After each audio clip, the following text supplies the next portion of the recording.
بسم اللہ الرحمن الرحیم۔ السلام علیکم ناظرین، میں ہوں راشد یعقوب خان۔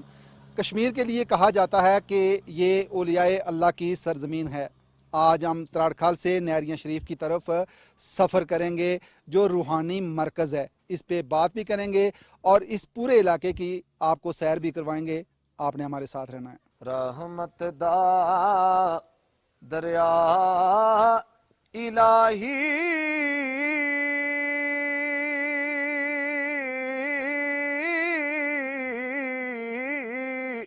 ہر دم وگدا تیرا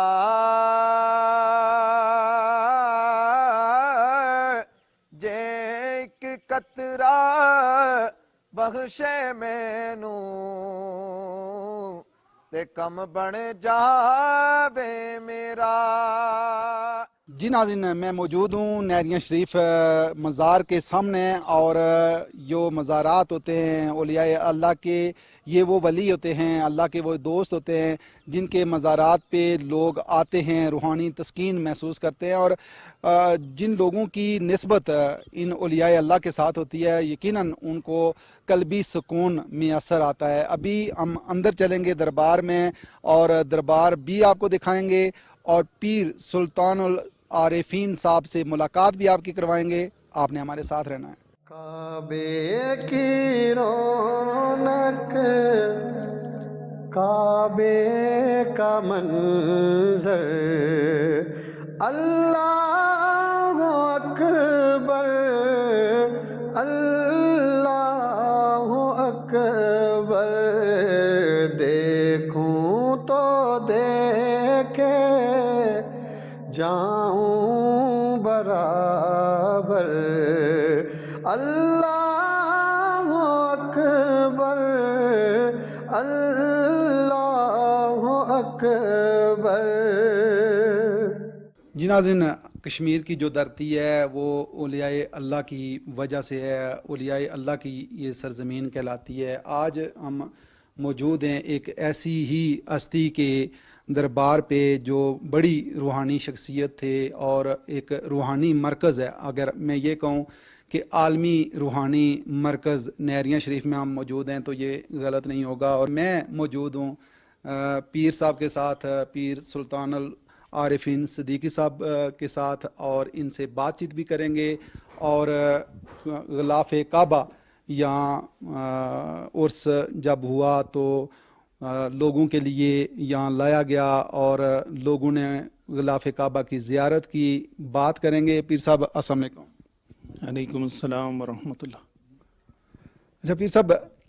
سب سے پہلے تو یہ بتائیے کہ جو اولیاء اللہ کی یہ سرزمین ہے، کشمیر کی دھرتی، اولیاء اللہ کی وجہ سے دین اسلام پھیلا،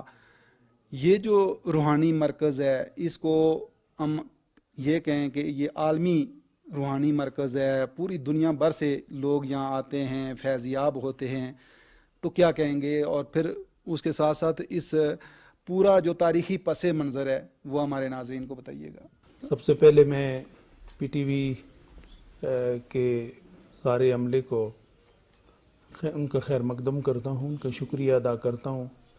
کہ پی ٹی وی کی اسکرین پر نیریاں شریف اور آزاد کشمیر کا اور پوری دنیا کا ایک مرکز، اسے لوگوں کے معلومات میں لانے کا آپ ایک باعث بنے ہیں۔ میں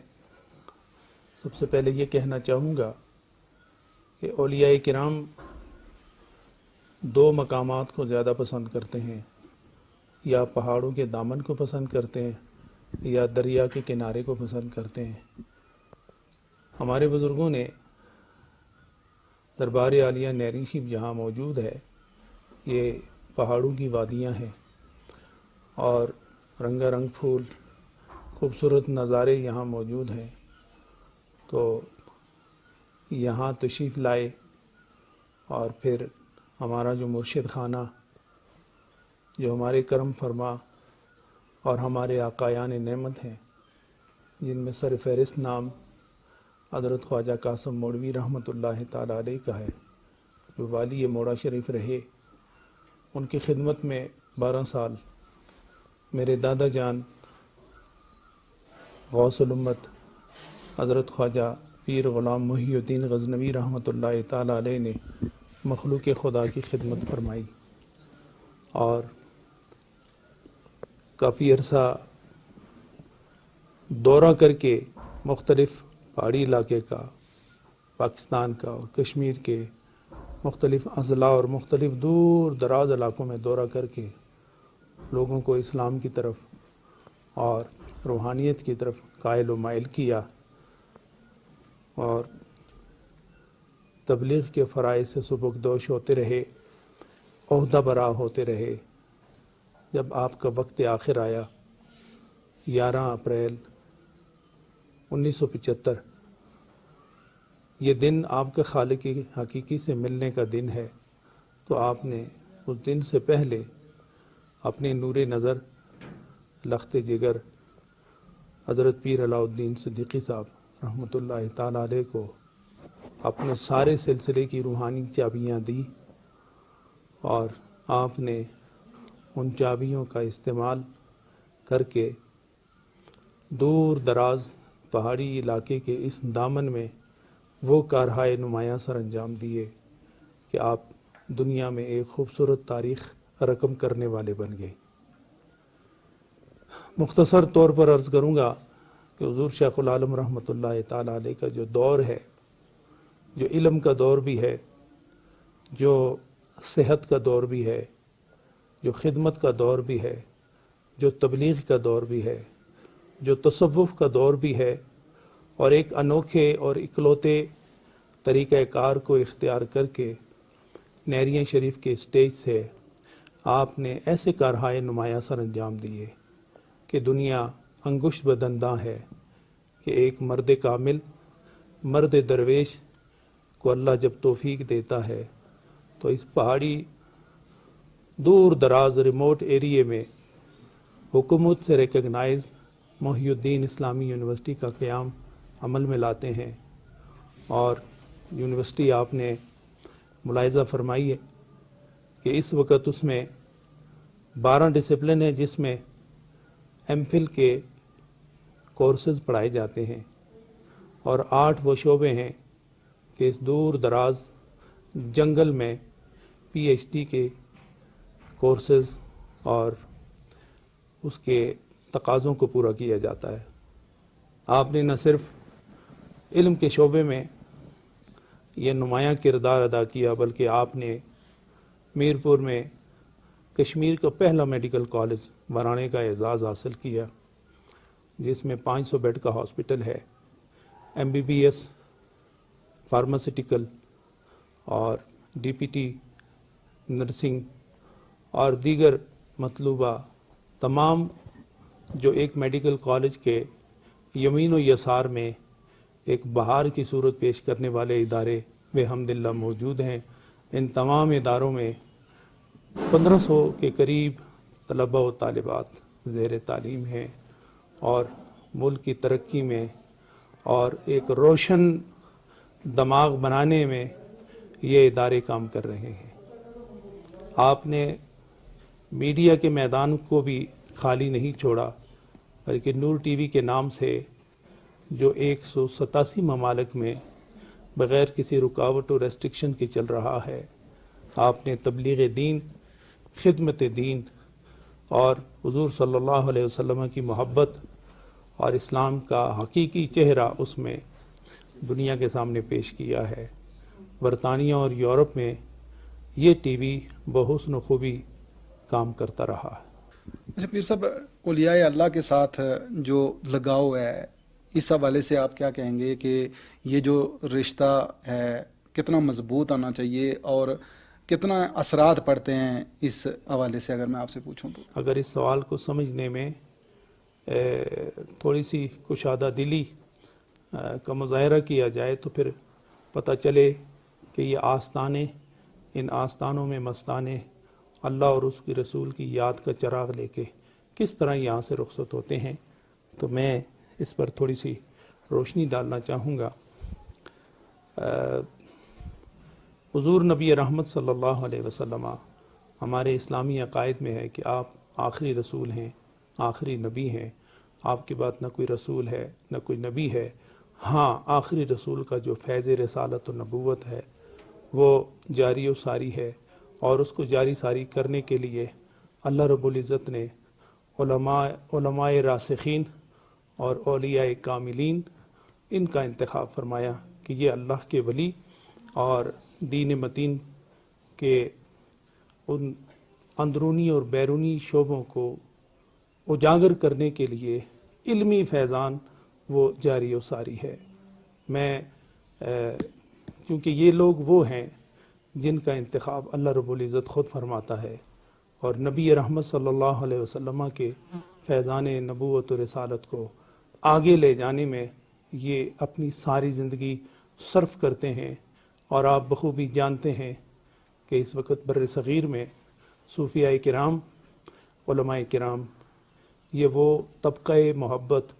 اور طبقہ حقیقت و معرفت ہے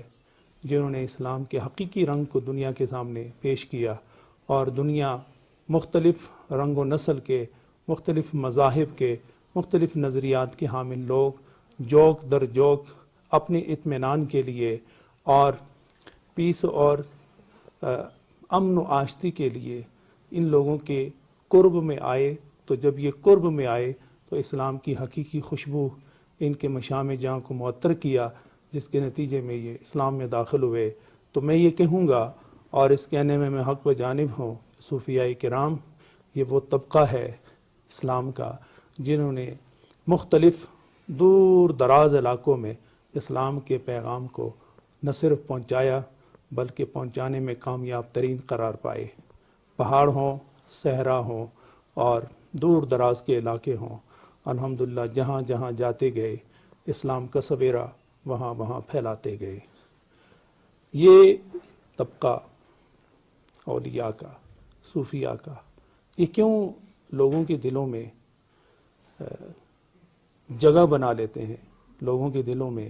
اثر قائم کر لیتے ہیں؟ اس کی بنیادی وجہ میں امام غزالی جو تاریخ اسلام میں بہت بڑا مقام رکھتے ہیں، علم کلام میں یہ اپنا لوہا منوا چکے ہیں، اور 55 سال کی عمر پائی ہے، اور 1100 سے زائد کتابیں لکھنے والے، اور اسلام کے بہت بڑے ریسرچر اور بہت بڑے ڈیفینڈر کے طور پر معروف رہے ہیں۔ آپ نے خود اپنی کتاب حقیقت تصوف جو عربی میں ہے اور اس کا ترجمہ تصوف کے روشن حقائق کی روشنی میں مرتب ہو چکا ہے، آپ لکھتے ہیں کہ میں صوفیاء کے طبقے کو اتنا پسند نہیں کرتا تھا، لیکن ایک بزرگ حضرت یوسف نساج رحمۃ اللہ تعالی علیہ جو بہت بڑے صوفی بزرگ گزرے ہیں، ان کے پاس کبھی کبھار میں چلا جایا کرتا تھا۔ اب میں آپ کے سامنے یہ وہ حقیقت ہے جو انہوں نے، جو تصوف کو، صوفیاء کو، اولیاء اللہ کو اتنی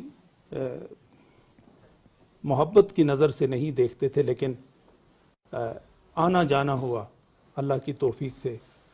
تو خود ہی تحریر فرماتے ہیں کہ جب میں ان کی مجلس میں آنا جانا شروع کیا تو ایک رات آئی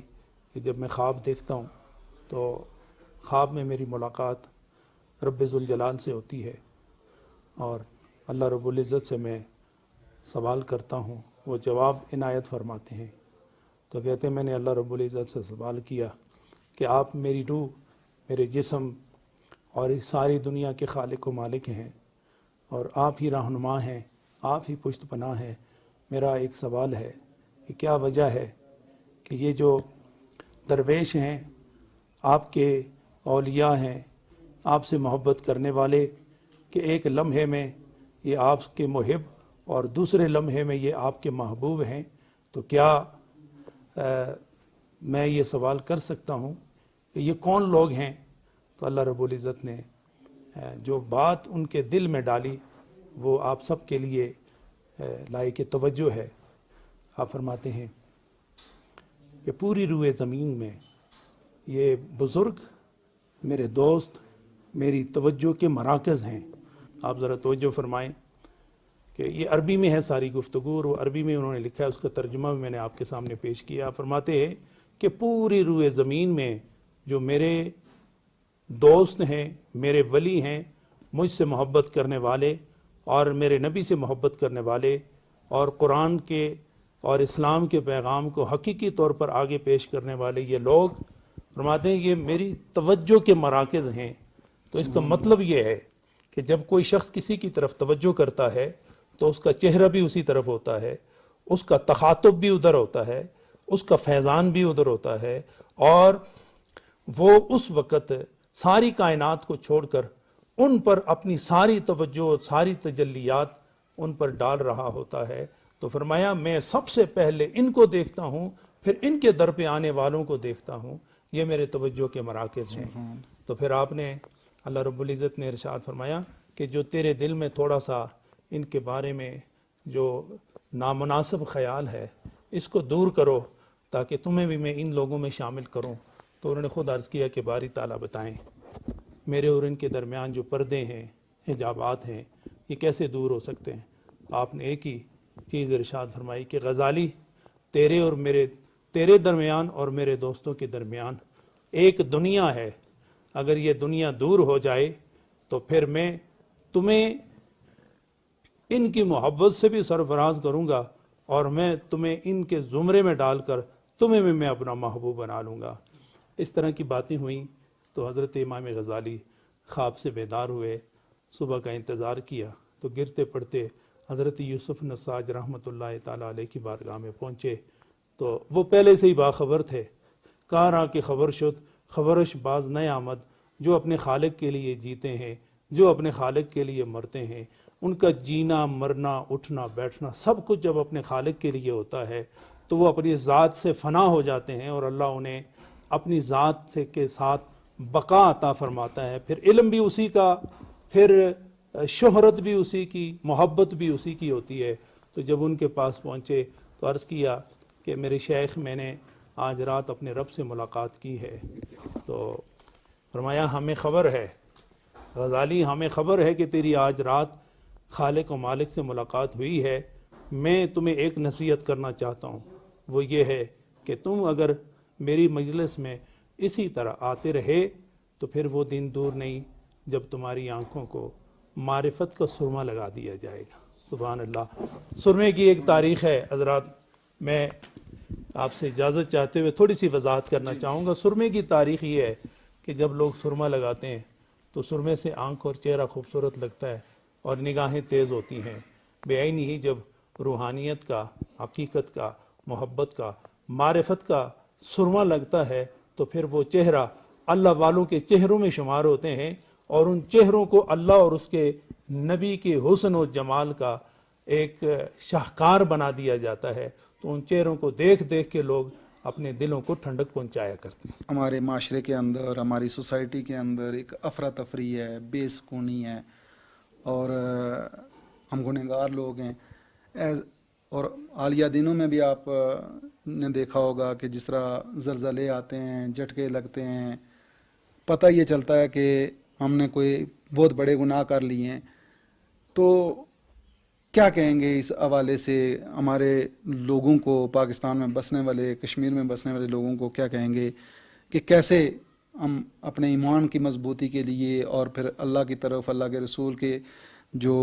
تعلیمات ہیں اس طرف واپس لوٹا جائے؟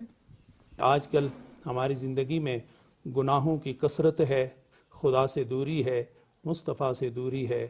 دین سے دوری ہے، حقیقت سے دوری ہے. اور یہ حقیقت کی دوری اس صورت میں ہوتی ہے کہ جب بندہ شیطان اور نفس کے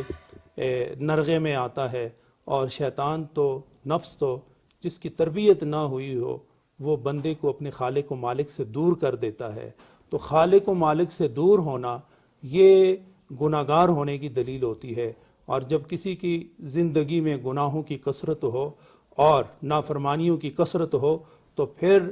وہاں اطمینان نام کی کوئی چیز نہیں رہتی. اطمینان اور سکون قلب و نظر کے لیے پھر ان لوگوں کا رخ کیا جائے جو اس دولت سے مالا مال ہیں. اور اس دولت سے مالا مال وہ لوگ ہیں جو دنیا میں تو رہتے ہیں، دنیا سے اسے کوئی غرض، کوئی غایت نہیں ہوتی. وہ دنیا میں رہتے ہوئے اپنے خالق و مالک سے جڑے ہوئے رہتے ہیں، اور جو خالق و مالک سے جڑے رہتے ہیں انہیں نہ دنیا سے غرض ہوتی ہے نہ آخرت سے غرض ہوتی ہے. انہیں اپنے مالک اور اپنے خالق کی طرف سے ملے ہوئے سکون سے وہ اطمینان ملتا ہے جو دنیا کے سونے اور چاندی میں نہیں ہوتی، جو اللہ رب العزت اور نبی رحمت صلی اللہ علیہ وسلم کی محبت کی روشنی میں انہیں عطا کی گئی ہوتی ہے۔ تو لہٰذا میں اپنی نوجوان نسل کو، نوجوانوں کو، پاکستان سے تعلق رکھنے والے پوری دنیا کے مسلمانوں سے میں مخاطب ہو کے یہ کہنا چاہوں گا کہ اگر آپ عظمت حاصل کرنا چاہتے ہیں، آپ سکون حاصل کرنا چاہتے ہیں، تو لوٹ آؤ قرآن کی جانب، لوٹ آؤ اسلام کی جانب، لوٹ آؤ در مصطفیٰ کی جانب، لوٹ آؤ اپنے خالق و مالک کی جانب، جو رحمان الدنیا و رحیم الآخرہ ہے، جو ہر وقت رحمت کے بادل سجا کے رحمت کے چھینٹے اور بارش برسانے کے لیے تیار ہے۔ جب خدا کی طرف کو بندہ آتا ہے تو اللہ اسے اپنی رحمتوں میں جگہ عطا کرتا ہے، اور جو رحمت کے دائرے میں آتا ہے اسے اللہ تعالیٰ سکون بھی عطا فرما دیتا ہے۔ عموماً یہ کہا جاتا ہے کہ جو اولیاء اللہ کے دربار ہوتے ہیں وہاں لوگ جا کے بدعت کرتے ہیں، کوئی سجدے کرتے ہیں، اور پھر جو منشیات کا کاروبار ان درباروں پہ کیا جاتا ہے۔ یہاں لاکھوں لوگ آتے ہیں، پرامن طریقے سے لوگ آتے ہیں اور روحانی تسکین حاصل کر کے، تعلیمات حاصل کر کے واپس جاتے ہیں۔ یہ جو کیفیت آ رہی ہوتی ہے، اس کی بنیادی وجہ کیا ہے؟ ان کو تو آستانہ کہنا ہی نہیں چاہیے جہاں منشیات کا کاروبار ہوتا ہے، اور چرس اور نہ جانے کیا کیا چیزیں جو ہیں وہ داخل ہو گئی ہیں وہاں پر۔ میں سمجھتا ہوں حکومت کو اپنا ایک دائرہ کار بڑھانا چاہیے تاکہ نوجوانوں کو اس قسم کے بیکار نشوں سے دور کر کے قرآن و حدیث کی طرف انہیں مائل کیا جائے۔ بزرگان دین جب دنیا سے جاتے ہیں اور اپنے پیچھے وہ رسا کی تعلیم و تربیت نہ ہو تو پھر صاف ظاہر ہے وہاں بدعتوں کا صدور بھی ہوتا ہے، اور بدعتوں کو عام رواج بھی مل جاتا ہے، اور یہ بات کم علمی کی وجہ سے ہے کہ وہاں پر مزارات کو، قبروں کو سجدہ بھی کیا جاتا ہے۔ تو یہ بعض جگہ یہ پایا جاتا ہے۔ آستانہ دربار وہی ہوتا ہے جہاں شریعت کا پہرا ہو، جہاں شریعت پر عمل درآمد ہو، جس آستانے پر شریعت کی بالادستی ہو وہاں کوئی کام شریعت کے خلاف نہیں ہوتا، اور جب شریعت کے خلاف نہیں ہوتا تو وہاں پر بدعت نام کی بھی کوئی چیز نہیں ہوتی، وہاں سجدہ ریزی بھی نہیں ہوتی۔ جہاں شریعت کا پہرا ہو وہاں قرآن کا نور عام کیا جاتا ہے، وہاں تعلیم کو عام کیا جاتا ہے، وہاں تربیت انفس، تربیت ظاہر و باطن کے لیے قرآن و حدیث کا نور جو ہے اس کو عام کیا جاتا ہے۔ یہاں اس لیے بے شمار لوگ یہاں پر آتے ہیں جو سمجھتے ہیں کہ یہاں شریعت کا پہرا، شریعت کی بالادستی ہے، اور ساری زندگی یہاں پر اللہ اللہ کرائی جاتی ہے۔ صحیح بات ہے۔ اور جو عرس ہوتا ہے لاکھوں لوگ فیضیابیاں ہو کے جاتے ہیں، اور اس بار تو بالکل یہ منفرد عرس تھا کہ خانہ کعبہ کے غلاف کا دیدار کروایا گیا۔ اب آئندہ بھی کچھ کوئی پلاننگ ہے، کوئی منصوبہ بندی ہے کہ ایک دفعہ پھر دیدار کروایا جائے گا؟ جی میں بتاتا چلوں آپ کو کہ اسلام آباد کے ایک بہت بڑے کاروباری اور دین سے اور اولیاء اللہ سے محبت کرنے والے ایک شخصیت ہیں جنہوں نے کہا کہ میرا نام آپ نے نہیں لینا۔ انہوں نے مجھے اپنے گھر بلایا تو غلاف کعبہ جس کی لمبائی 22 فٹ ہے اور جس کی چوڑائی 12 فٹ ہے، تقریباً 14 کلو اس میں سونا جڑا ہوا ہے اور 10 کلو اس میں چاندی ہے، اور یہ خانہ کعبہ کے غلاف کا وہ حصہ ہے جو خانہ کعبہ کے دروازہ رحمت پر لٹکتا اور آویزہ ہے، وہ انہوں نے مجھے گفٹ کیا۔ تو انہوں نے کہا چونکہ ہزاروں نہیں بلکہ لاکھوں لوگ وابستہ ہیں تو میں نے اپنے گھر میں رکھا ہے، آپ